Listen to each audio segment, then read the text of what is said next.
Spring is finally here, you guys. Welcome back to my channel. If you're new here, my name is Tina and I am a DIYer and also a small business owner. I am so happy to be finally out of winter. It's been so cold and gloomy in Chicago and it finally feels like spring. The sun is shining and it's actually warm out, which makes me feel so inspired to refresh for the springtime. I love adding in new decor to my home when it's a new season, and I felt inspired by last week's project to really tackle another thrift flip. I really wanted to just challenge myself and create some new items out of things that are destined for the dump. I already have a few ideas of what I want to create, and I also want to use things that you can easily find at the thrift store. That way you guys at home can recreate these projects pretty easily. Without blabbing on anymore, let's go ahead to the thrift store and see what we can find.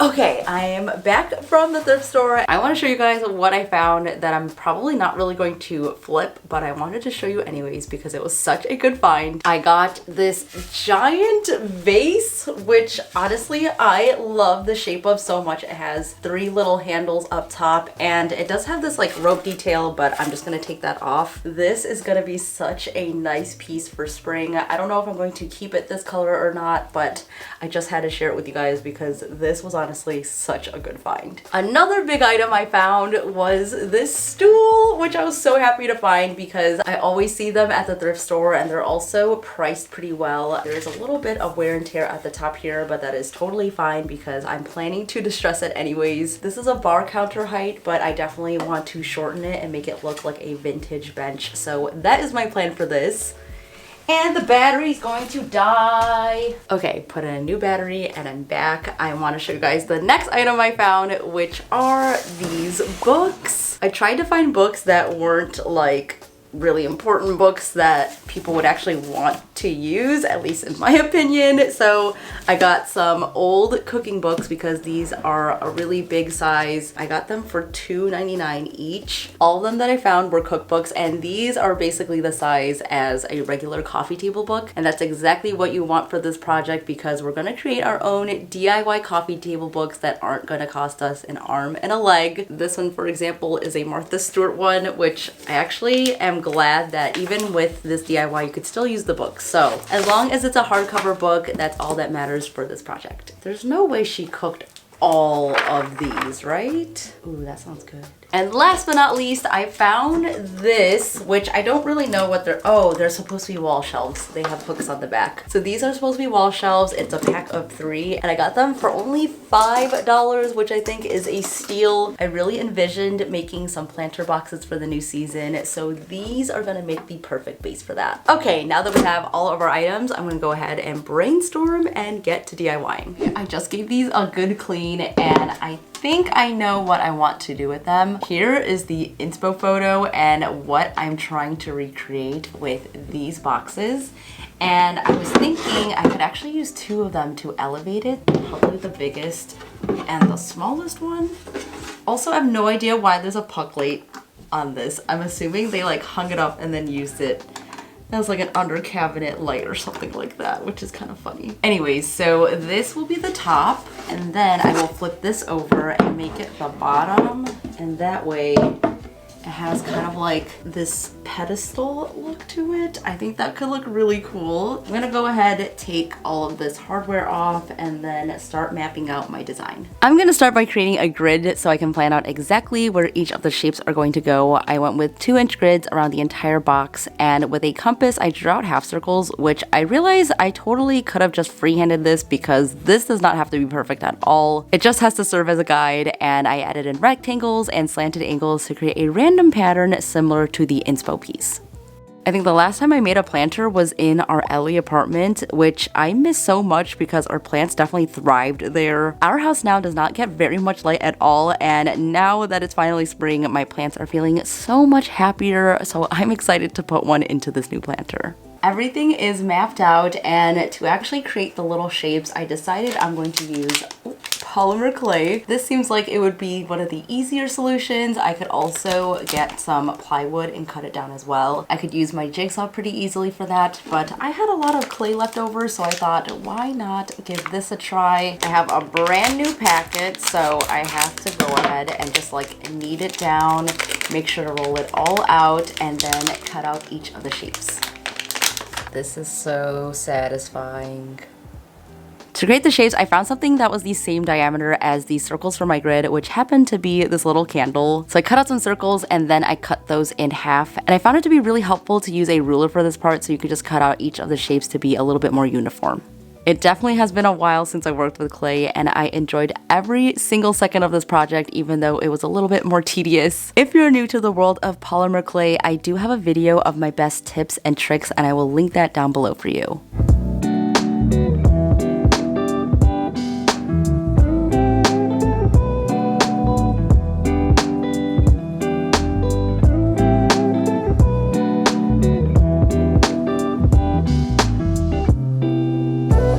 Once everything is cut out, you just want to pop it into the oven according to your package. For the one that I use, I just leave it in for 15 minutes at 275 degrees.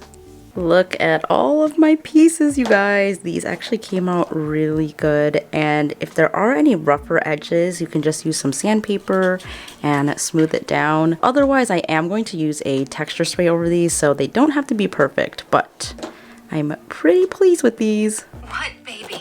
I asked, dropping down on the edge of the bed. What do you see? Someone's there. After everything has completely cooled down, I use Gorilla Hot Glue for this next step so that it would dry faster. But you can also just use any heavy-duty glue to add them to the box. Just make sure there are not a lot of gaps between the clay and the actual box. I know earlier I was going to stack the boxes on top of each other to create a stand for it, but I actually did not like it after I did the pattern on here, so I just did not do that step. But it was a good idea in theory if I had a different design. We're gonna go in with this gorgeous terracotta color as the base, and I really wanted to use the actual terracotta spray paint for this part, but I cannot find it anywhere online. I think they may have discontinued it, or maybe they're just sold out everywhere because everyone loves that spray. But if you guys know where I can get it, please let me know in the comments, because it is absolutely amazing. It has such a realistic texture to it, but we're gonna use a different type of spray to give us some of that stony look.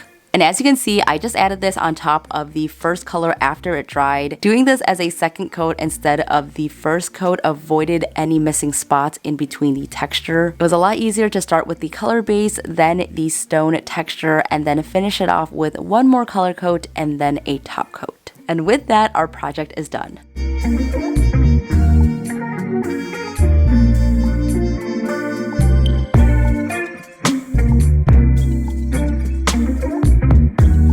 Okay, we're gonna take a quick lunch break, and I just got in my delivery from Factor, so I'm super happy because that means I do not have to cook today. So for lunch today, I'm having the Cuban shredded beef with rice, stewed black beans, and sweet plantain mash, which sounds really good. I've been using Factor for the past year, and I just really love how convenient it is. And each week you can choose from dozens of meal options, so they have meat, seafood, and veggie, as well as keto and calorie smart options, so whatever your preference is, you can totally customize your box. Every meal is cooked from scratch, made by real chefs, and I also love that it is never frozen along the way, so you're really getting the freshest ingredients. And I also really love their mango smoothies for the morning or whenever I need a quick snack. And since using Factor, I definitely have eaten out a lot less. I'm definitely having more balanced meals throughout the week. The convenience factor is the main reason why I order from them a couple of times a month, so even when I don't have a partnership with them, you can usually find a bunch of these in my fridge. I've gotten a few friends and family also hooked onto Factor, so if you guys want to give them a try, I have a link down below for up to 50% off of your first box, or you can use my code TEENLILY50 at checkout. I'm gonna go ahead, heat up my meal, eat some lunch, and then we will jump back into the project. Okay, so it is time to get started on this stool, and honestly there is a lot of wear and tear on it, but that is perfect because I want it to be distressed anyways. My inspiration for this piece comes from these little stools that I've seen all over Instagram. They are purely used as a decorative item. I don't think anyone actually sits on them. If you can already find a short stool, that would be perfect for this project, but this is pretty big, so I'm gonna have to cut down the legs. And what I realized is even after I cut down the legs, I could use the remaining part and make another stool in the future. So that is actually perfect because then you get 2 stools in one. Okay, what should I use to cut this? Maybe I can use my jigsaw. I just have to put on a bigger blade. My jigsaw worked out great for this stuff, but if you don't have a power saw, you can totally just use a handsaw to cut off the bottoms. There's just something about a little stool that just feels so chic, and if you look up vintage milking stools online, you'll find that they go for a couple $100s. So my new motto is, if you cannot buy it vintage, then you can DIY it vintage, and it really only takes a couple of steps. Look at how much cuter this is. And now you actually have 2 little stools that if you were to just put a round on top of, it would be perfect. I think I actually have one. Okay, I don't have like a round like this one. This one's just like a plywood one, but if you were to just put one on top that is a little bit bigger than this, then you could have 2 really cute stools just made out of this one stool. I definitely want to do that for a future project, but for now I'm going to focus on this one and we are going to start distressing. If you've never distressed something before, it is honestly so much fun and therapeutic, and these are my 2 favorite tools. We have a wood chisel, which I like to just make little holes in it, and this is also really great in just carving out any hard edges, so I really love this. And then I just started using a wire brush, so you just put this on top of a drill, and what it does is basically just scratch into the wood and take off a lot of it, giving you a lot of texture and layers. So if you don't have one of these already, I would highly recommend it. And now I'm just gonna start distressing. From years of DIYing, I've learned that sometimes you just have to change things ever so slightly to get a completely different vibe. I think that creating something that looks not so perfect just gives it so much more interest and character. And even if it's not a real vintage piece, I think that it still tells a story of how you yourself made a manufactured piece into something that's totally unique. As I was searching around for vintage stools, I actually found that a lot of them are Chinese, which I think is pretty cool because it totally looks farmhousey to me. And this is such a versatile piece that you can use in any of your living spaces. It can be used as a plant stand, or you can use it as a little footstool in your bathroom or entryway. And I've even seen it styled up in shelves, so it is such a multi-purpose piece that's going to be both stylish and functional, which I am all about here on my channel.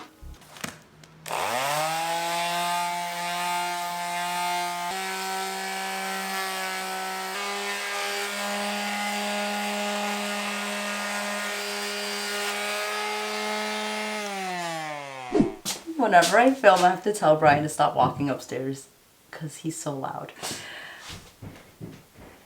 He's literally running so he could sit down. Thank you! So I finished sanding this. It looks pretty good. I really like the color of this, especially if you're going for something that's a little bit more lighter toned. You could also add some bleach if you really want it to be a light wood stool. I want this to look a little bit more worn in, so I like to use a gray toned stain. This one that I have is weathered oak, so you can use something like this, or they also have classic gray if you want something even darker. And then I go over it with something more warm toned like early American. This is one of my favorite stains that I like to use. I usually mix my stains just so that I can get the right color. Sometimes things are just a little bit too warm, so using something that has more of a gray base is definitely going to tone it down. And of course we're going to use a pre-stain, so I'm going to start with this, then go with the weathered oak, and then the early American.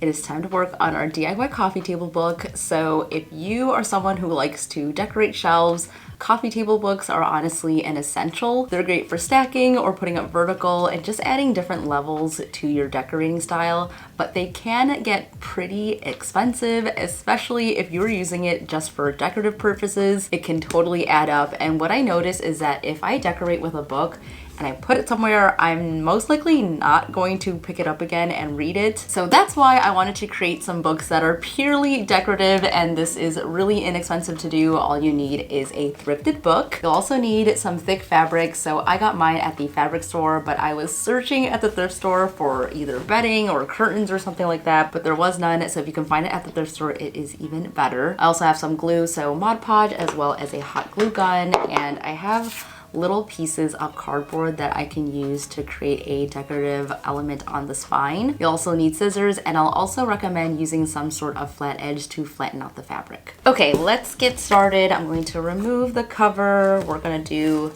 this cooking light book from 2009, which, I don't know, to me it doesn't seem that long ago, but that is like 14 years ago at this point, so yeah, I don't think anyone's gonna miss this book too much. And this is just like scrap fabric that my fabric store had, which they always sell for a better price, so definitely look there instead of like going and getting the actual yarn. If you can find just the scrap fabric, they usually sell it for way cheaper. Okay, so who remembers covering their textbooks with brown paper bags as a kid? I totally remember doing that with my mom growing up before they came out with those stretchy fabric book covers, and this project really brought me back. The biggest tip I have for this project is to cut off the corners at an angle, that way you can fold it up nicely. We want everything to be as smooth as possible, so make sure to cut off any excess fabric.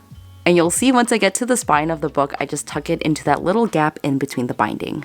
I really love more muted tones for a coffee table book, but if you can't find a fabric that is in the exact color that you need, you can also just paint the fabric after it's dried.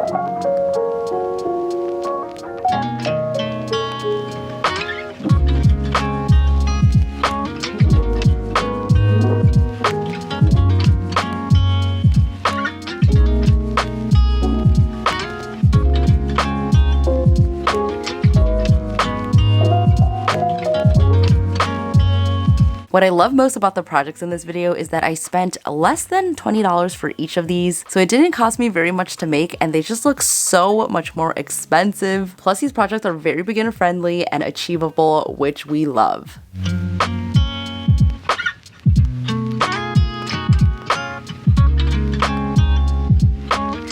Alright guys, so those were the projects. Let me know in the comment section which one is your favorite. I honestly can't choose one because they're all so different from each other. Whenever I do these videos, I usually have one standout project, but I honestly love them all equally. They were so easy to create, and they also just look so amazing. So let me know your thoughts below, and if you recreate any of these projects, make sure to tag me over on Instagram so that I can see it and show it some love. I will also share some of your projects on the screen here. These honestly make my day so much, so thank you for sharing them with me. And thank you again to Factor for sponsoring today's video. If you want to check them out and save up to 50% off of your first box, make sure to click on my link below or use my code TINALAY50 at checkout. That's it for me today. Thank you so much for watching. Stay inspired, and I will see you in the next one. Bye!